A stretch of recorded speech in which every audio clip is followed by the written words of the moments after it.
Ha ha ha. We're recording now. Oh shit.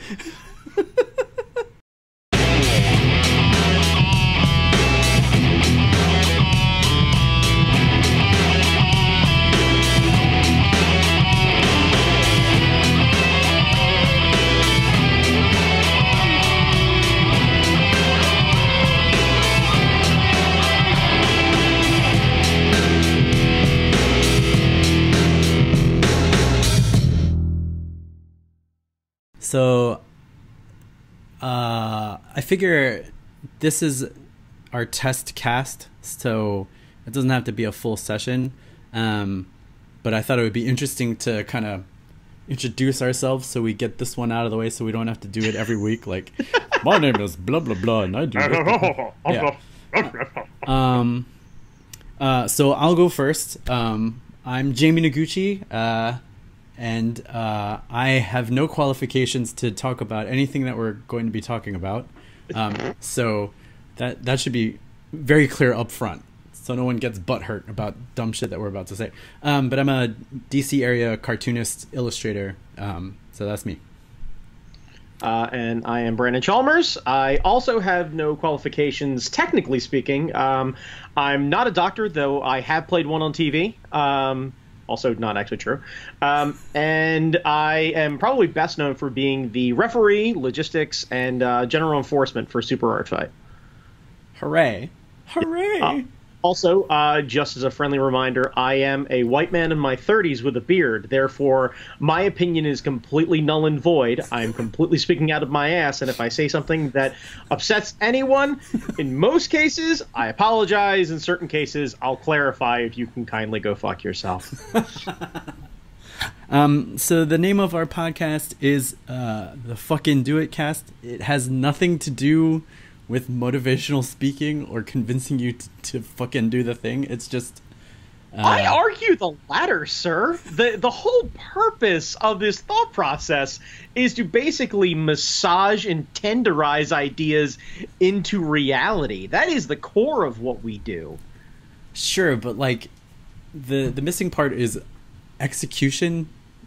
Look, hang on a second. Like we're not In no point along the way, when we've ever done a motivational Jamie Noguchi system event, have we actually ever followed through. We are doing the exact same amount of work as a Tony Robbins does. Banana Hands shows up, he gives you the motivational speech, he tells you to go out and grab the world by the nutsack, and then you stand up and you go, "Goddamn right, Tony Robbins, I'm going to go do the thing." And then he walks off into the fog, and you're left being the one to follow through. I'm not saying that eventually we're going to end up bringing on people and you and I are going to yell at them for whatever determined amount of time to basically massage their idea into reality. But if you're looking to get yelled at, I mean, you really couldn't pick two better people for that. This is true. I excel at yelling. Brandon also excels at yelling. I'm great at judging, too. Yeah.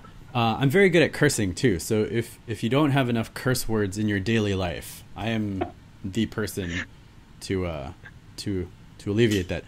So what I thought we would do, like the general structure of this cast is basically like high intros, something Brandon and I will talk about something that we like this week, and then we'll go right into our main topic, which is where we come up with a really shitty idea and try to make it less shitty somehow. I think also the idea of coming up with the idea might be a little far-fetched. In certain cases, yeah, it's going to be like, oh, you know what, be fucking great, and then we try and workshop that thing in reality. Sometimes it's going to be something that we latch onto or we see that we think is getting real fucked up, and we got to try and right that ship a little bit. So I think we'll do our best to not do strictly entertainment, not do strictly wrestling or anything else like that, but man, do we have a lot to complain about shit like that. Oh yes. Yeah. So I think it's going to be interesting, if only because Jamie comes from a very different background than I do, complete with your knowledge of tokusatsu and anime and foreign films and culture and what have you, and your college life, and me with my manual labor and explosions and monster trucks. I mean, it's very similar. Like, explosions and monster trucks are kind of like tokusatsu, so it's the same shit. That's fair, but I've never been involved in such color coordination based off of, personality type, or in the American version, ethnicity. Right. So, well, the trucks all have colors. I mean, and all the wrestlers have like their colors. It's the same. It's all the same shit. It's just different sides of the same coin. Right on. Okay. Different versions of racism. Right on. Okay. Yeah. We're gonna follow along just fine. Oh my god. All right. So, what is cool for you this week? What has got you going? What has got you going? What's got me going? Yeah. What's got me going this week actually is a thing that has been getting me going for a while, but I've been jumping back into it now. I cut the cord a while back, though I do subscribe to quite a few online TV services and what have you. One of them that I subscribe to is Hulu Live. This gives me the ability to go back and watch a bunch of TV shows from other things. So I am and I think, Jamie, you and I share this, I'm a junkie for reality TV for people who do, like, hardcore weird manual labor jobs. Yeah. Like, I'm super intrigued by the idea of, like, my grandfather's grandfather set me up in this business, and this is all we've known, and this is our lifestyle, and you just need to kind of follow along and strap in because we're going to rock and roll. So because of that, and because Hulu Live has given me the ability to go back and watch all of the History Channel access, I've been basically gorging myself on the most recent season of Swamp People. And I'm not saying that I want to spend a vacation down in Bayou Sorrel with the Landry family of Swamp People fame, but man, do I want to go fucking hang out in Louisiana and go shoot gators, because that looks hella fun. Hella fun! So you said this is on the History Channel. Yes. Do they talk about their family history at all? Like, yeah, I mean, okay, one, we should remind ourselves, now that the History Channel is more about aliens than Hitler, it's not really history. It's kind of like Discovery 2, kind of like how TLC used to be a lot of surgery, and now it's like relationship shows. Same thing, where, like, history is like, you know what, we like commercial revenue, so let's fucking sell some other things. The plus side is at least they do give a bit of background, and the whole kind of like overarching backbone of the television show from season to season, I think they're on season 9 at this point now, is families passing down a skill set from one generation to the other. So this guy Troy Landry, who's kind of the main head honcho guy, has been basically fishing alligators and has been living off of the swamps since he was 3 or 4 years old. His dad taught him, his grandfather taught his dad, he's teaching his sons, so his sons are teaching their sons, so there's 6 generations of Landry boys on the swamp at any given time, and they're franchising themselves out to basically, they're doing everything from catching the bait that then goes onto the ships on the boats, and that then goes to catch the gators, that then takes it back to the processing plant that has another Landry member then breaking down the gators to then sells that to a restaurant owned by another Landry. Okay. So they're basically like front to back kind of handling the entire thing. So you get to see the entire process. You also get to see other families who don't have quite such a strong bond, and you get to see this guy Troy basically like, I don't know, I assume the television show is gathering these guys together for us, or if Troy's actually known these guys for forever, but whatever the reason is, they're lying at least well enough that I believe that Troy's known this family for forever, so when they show up, and the whole premise is like, here's a new family, and the voiceover guy is like super... Like, he almost sounds like the guy, and I think I need to go back and verify it. I think he's the guy who did the Zatarain's commercials. Oh, wow. Yeah. So it's like, the Troy Landry here is going to help out the Edgar family. The Edgar family he's known for 25 years. And, like, you show up, and Troy's got this super heavy, like, Creole accent. So it's like a ton of Frenchie shouting, and it's real heavy, and he goes and gives a big hug to everybody and asks how, like, the 15 people that he can rattle off the top of his head are doing. Then all of a sudden they go, Troy, I'm falling on hard times. And he goes, well, hell, son, come on, let's go do the thing. And then stone colds his ass off into a boat and spends like 4 days. The craziest part, though, is the entirety of the television show is shot over a 30-day period, because that's what alligator season is. Oh, okay. So they cover, like, 8 families over a 30-day period with a ton of overlap, but like they'll, one of the episodes will be like day 16. How many tags do they have left to fill? How far are they? How much money are they making? How hard some of the other guys are falling? How they can go help other families? And it's this weird sense of community that, like, I think if you lived in a small town and you grew up in a small town, I could get it. And being part of, like, Art Fight that we are, I get the idea of, like, oh, Jamie needs a hand with something. I'm going to drop what I'm doing. I'm going to go help Jamie for a day or two or a week or whatever it is to go help him out in that hard time. Right. The idea of an entire town kind of gathering together this way and helping each other out because that's the Cajun thing to do. That's really cool. Is a weird process. Yeah, like just seeing them randomly like, we got to rush to get out of the water. And then all of a sudden, like, somebody's got a blowout and they've got like an old busted truck.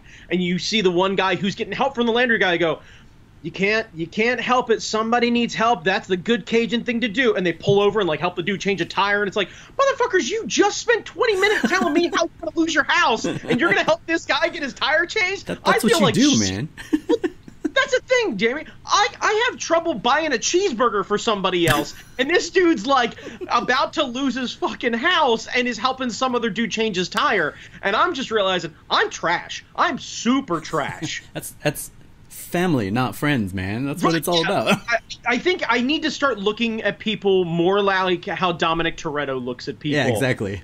Than how Tej or like I live a Roman Pierce life, and I want to live a Dominic Toretto. Be like Dominic Toretto. Yeah, I just gotta be like Toretto. This is my problem. Is there? So it's gator season. Is there a quota like there is for like crabs and stuff, or do they just clear them out because they're killing people?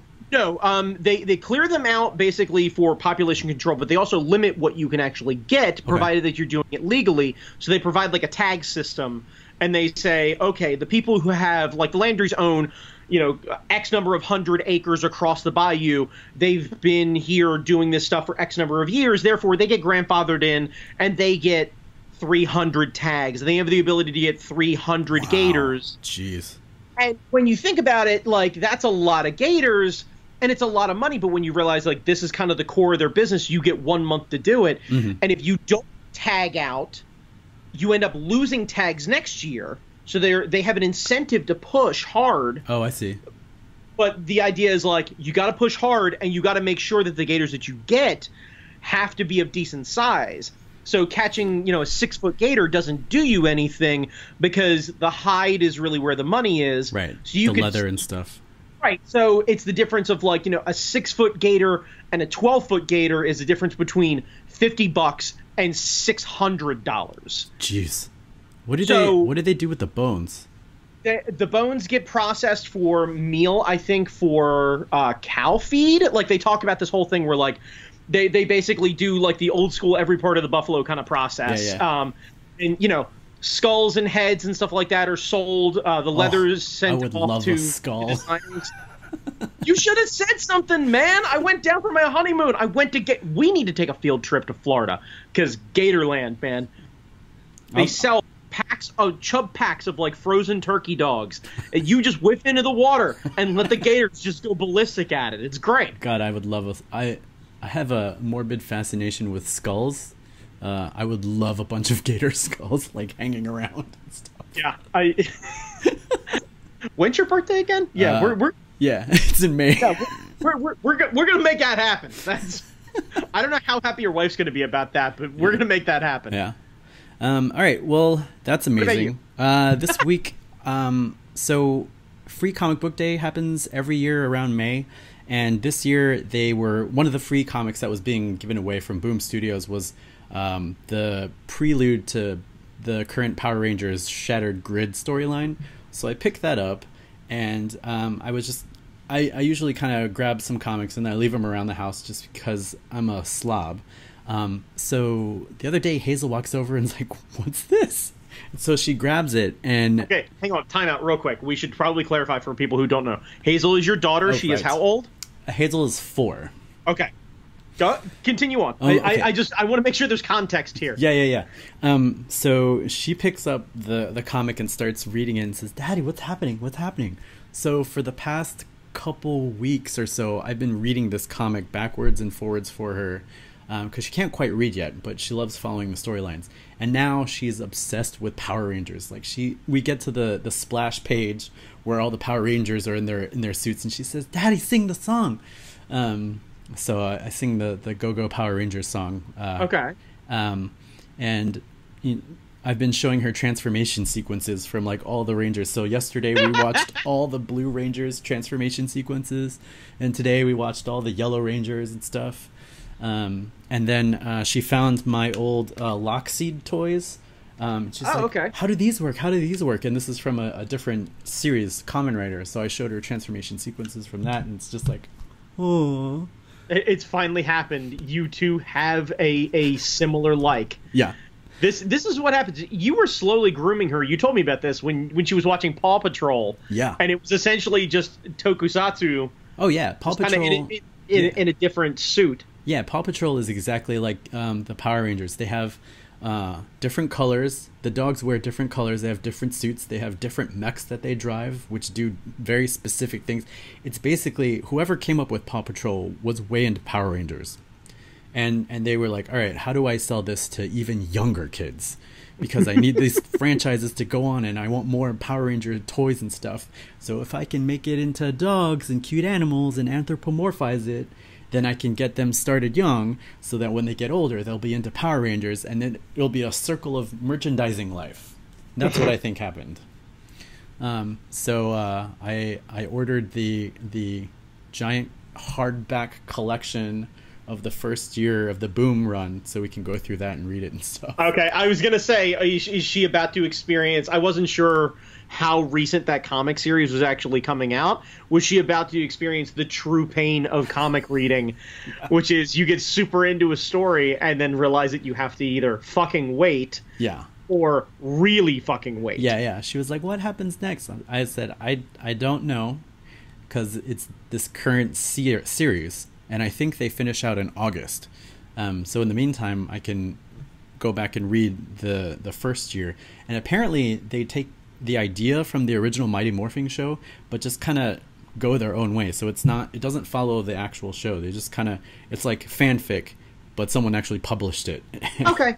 Almost the inverse to a Walking Dead sort of situation. Yeah. Where I gotcha. Makes sense. So we're starting her down the path. I don't know if it's a good path or a bad path. I was going to say, on the plus side, dude, of all of the years of things, you at least have something to bond over. Yeah. I'll have somebody to watch all this stuff with, because Audrey's like, I don't want to watch this. It's really dumb. I've tried to watch this stuff with you. I wish you drank. I really do, because I think just a drunken view of that... what is it? The Kamen Rider. Which movie did we watch? Oh, we watched the Ghost movie, but it featured like the original actor for the original Kamen Rider. Yeah. Old school Hulk ass Kamen Rider who was done with everybody's shit. Yeah. Yeah. Hongo, he was so good. That scene where he comes out like a phoenix from the fire and henshins, that was epic, man. I wanted to see that on the big screen.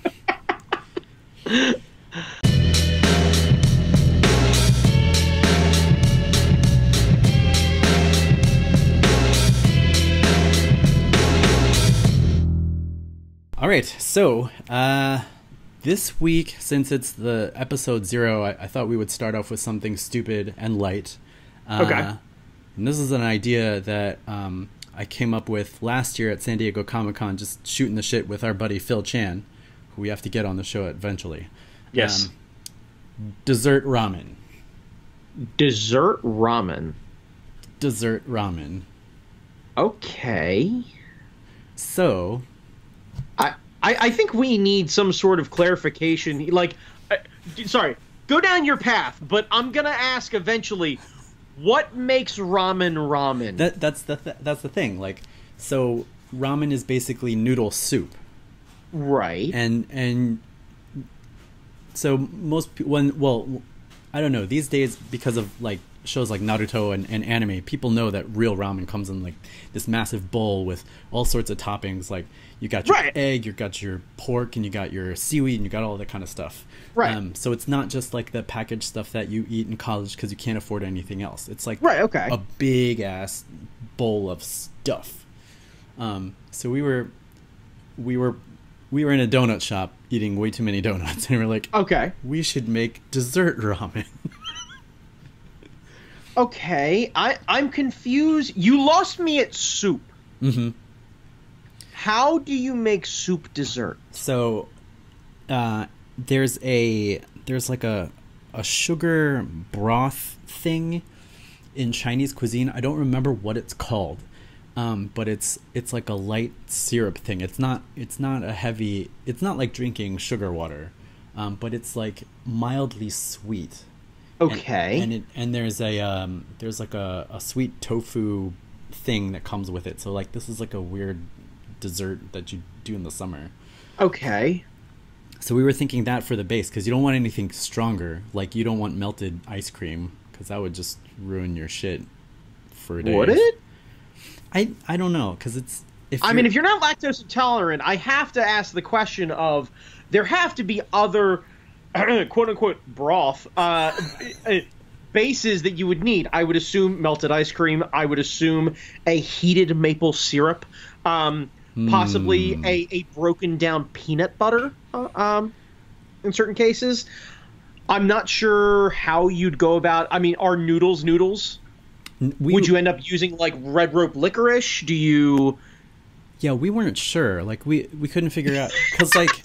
Wait, hang on. So you guys workshopped an idea about this dessert ramen, and you stopped at noodles. No. Did you guys power through, but like, we'll figure out noodles on the back end? I think we went through the whole... Yeah, I think we went through the whole thing, but I don't remember, which is why I'm bringing it up now. Like, fair enough. All right. But the broth, I think it has to be light enough so that you can slurp it up, but not too sweet.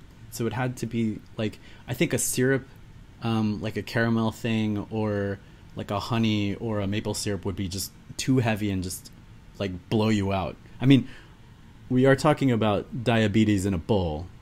Right. But, you know. I mean, you are actually talking about diabetes soup. Yeah. Which is going to end up in my search history. Keep working your way through this. I'm going to see if there's a better example here. I'm going to use the wonders of the internet. Okay. So for noodles, I don't know.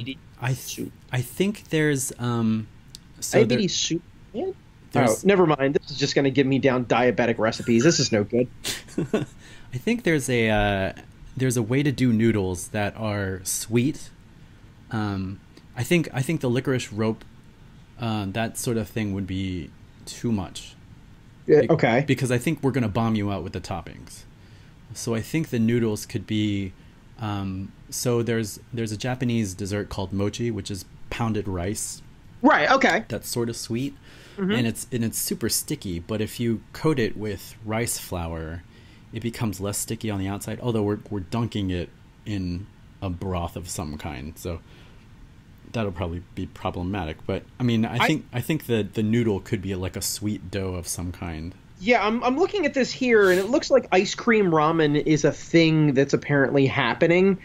I'm trying to figure out what exactly it is. So essentially, there's no broth here. So the idea is that the noodles carry, it's like some sort of like gelatin-based ice thing, okay, which would make sense because if you actually use a gelatin-style noodle to, press through a form or something like that, you could actually make a dessert ramen. Technically speaking, does it have to have broth? To my mind, yes, because there's a Japanese dish called soba, which is like room temperature or cold noodles that has a dipping sauce, but the noodles are not suspended in broth. So for it to be ramen, I think it needs to be in the broth. Now, if the dessert soba sounds like you could manage it easier, because then the dipping sauce could be whatever, and you don't have to suspend it in the liquid. But it's not exactly ramen, which is what we're going for. Yeah, because according to this, let's see, a place called the Dessert Kitchen in New York, the noodles are actually kanten, Kanten, a traditional Japanese jelly noodle that's made from algae. Oh, yeah. Okay. So the idea is like a raindrop cake or something similar. So they offer flavors including peach, green tea, milk, Kyoho, Kyoho. I'm assuming I'm fucking that up. Honey and brown sugar. So they have a version of it that's there. I think you're losing me at the soup to noodle ratio. Like the idea of slicing off your favorite kind of candy to top or whatever it is on it in a la a sundae fashion, because that's kind of how I always kind of viewed ramen, is like it's almost like a sundae bar but for soup. The idea of kind of going the other direction, I don't know if it translates. Like, I think you've already hit that kind of pay dirt with the sundae. Yeah. I think really, Jamie, I'm getting lost at the broth. You're losing me at the broth. The soba idea, I get. Okay. So the question is, are you willing to cave on the term ramen, or do we have to figure out? Hang on, let me see. Sweet broth, maybe? Sweet broth? I think... Sweet brother? No, that's not right. Sweet brother. I think if we were to do this without the broth, like soba style, I think the problem with calling it soba is that there would be... It's like that classic problem of trying to educate the consumer, because soba hasn't penetrated as deeply into the lexicon as ramen. Like ramen, everybody knows ramen. All right, so then are you willing to whiteify it? Yeah, I mean, if we need to colonize it. You absolutely, yes, colonize is definitely a much better term for it. Yeah, if you're willing to make people who look like me more comfortable with it by going, oh yeah, no, that's totally ramen. It's a different kind of ramen. I like that. Yeah. Like I'm fine with that. Admittedly, I have a huge beef with Dippin' Dots because they've been claiming that they're the ice cream of the future since like 1994. So if we can get out and kick Dippin' Dots off of their bullshit mountain, I'm good. Yeah. Like, I say, let's do this thing. Okay. You know what? Hang on a second. We will know it's soba. And people in the know will know it's soba. Is there a way to make noodle from fruit paste? Probably. Yeah, probably. Because I feel like you could use like an apple core peeler slicer to then, change the little thing, where it spirals, takes the skin off, to just dig a little deeper, and we can make apple noodles. Oh my god, that would be amazing. Off of that. And in that case, actually, wait, fuck it, Jamie, why don't we just use fruit juice? Yeah. Yeah, that's suspend it in a jelly and press it out. That's great. Not suspended in a jelly. I mean, like, we actually use fruit juice as the broth. Oh, why didn't we think of that? Then we can just use whatever porous-ass noodle you want to use. We can use, a spiralized cut fruit into whatever kind of noodle you want. That's perfect. We could probably figure out a way to starch it or process it in a proper way to do noodles. I'm sure there's a way. If you can turn a potato into a noodle, you can definitely turn like an apple into a noodle. Starch content is relatively similar. Yeah. Well, a potato would work too, because the potato has no flavor, so it would just absorb the juice. Right, but you get what I mean, is the potato is going to end up being very dense. If you want to try and keep that sweetness going, it's a lot easier to sell somebody on a dessert. Like, if I put potato noodles in apple juice, you'd be like, you need to fucking back up, okay? There's something wrong with you. If I was like, I made mango noodles and they're inside fruit juice, you'd be like, go on, crazy person, I think I like where this is going. Excuse me, this sounds interesting. Yeah. Why didn't we fucking come up with juice? That is... We did, Jamie. Just now. That's how this process works. Yeah. You gotta give me a little bit of time. Well, I'm gonna get there. And the other way to the other, like, the extra thing on top is we call it 100% juice, so we can put in, like, sneak in a health aspect to it there. Oh, fuck that. No, we'll pour flaxseed all over it, or whey powder or something like that. It's fine. I'm not paying for 100% juice. Yeah. Like, I'm trying to keep overhead down, Jamie. Like, I'll pour some fake ass noodles over some high C and throw some whey powder in it. It's fine. Like, we call it a power bowl. Like, yeah. Oh my god. We'll jump on that Akai train. Yeah. The juice. That's amazing. The juice makes sense. That makes perfect sense. We don't have to call it soba. It's dessert ramen. Not since the Naked Gun movies has the juice made so much sense. Oh shit. what the kids are into, those timely O.J. Simpson references. Oh my god. And then the toppings are whatever kind of candy you want, like gummies, chocolates, whatever. Just go hog. So I have to. I think what we need to do, Jamie, is we need to do a taste test of comparing broth to toppings. Yeah. Like, I think we need to figure out, like, whatever, if you're going to do like some sort of candy bar or something like that, and I would love to see an actual like chef like side slicing a Snickers bar, like prepping it properly, like a proper cut of beef or pork with like a big long sushi knife. Yeah, just like slicing it properly, handling it properly, and then placing it inside, so this way it just kisses the broth. But we're gonna need to figure out like what fruit juices mix well with chocolate. Like, I think orange and chocolate are a natural pairing. Yeah. So if you're going to end up doing something like that, does the orange and chocolate mix well with the peanut butter? We need to make sure there's never any mint anywhere near that thing. So we're going to need to figure out a fruit juice that works with mint. Yeah. But yeah, like, I think we've got some taste testing to do if we're going to follow through with this. We're definitely not, but someone should follow through with it. Some like hipster douchebag chef in like LA or New York should definitely do this. Fuck it. Let's get the David Chang from Momofuku on the phone. And let's just be like, so you got ramen, right? Yeah, okay, yeah. And you got your dessert person that runs that place Milk that's down in DC, right? The cereal bar place, right? Yeah. Let's just mine the two together, right? Make ourselves, ironically enough, a Reese's Cup of Deliciousness, and let's make ourselves some dessert ramen. Oh my god. I think the juice is the juice. That's amazing. The only thing that's going to make me feel even halfway good about all of this is if he actually ever hears this, and if he actually thinks it's a bad idea. He's going to be so mad that I'm the one who kind of finalized this idea. Just appropriate and colonize the fuck out of an entire culture's food.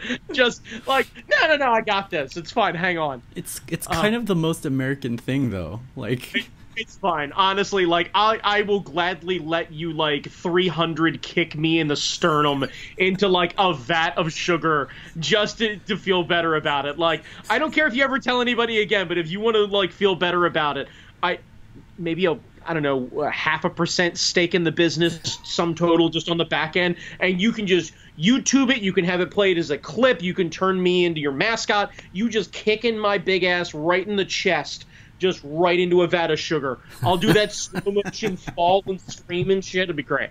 That's awesome. All right, well, I think we've workshopped this idea, so it's workable, and I think if anyone out there uses it, you need to fucking credit us by name at least, even if you just say like FDIC, just use the initials of the cast. That's whatever. FDIC, Jesus Christ. FDIC. We may need to workshop that. We're gonna end up getting a letter somewhere along the way. Yeah.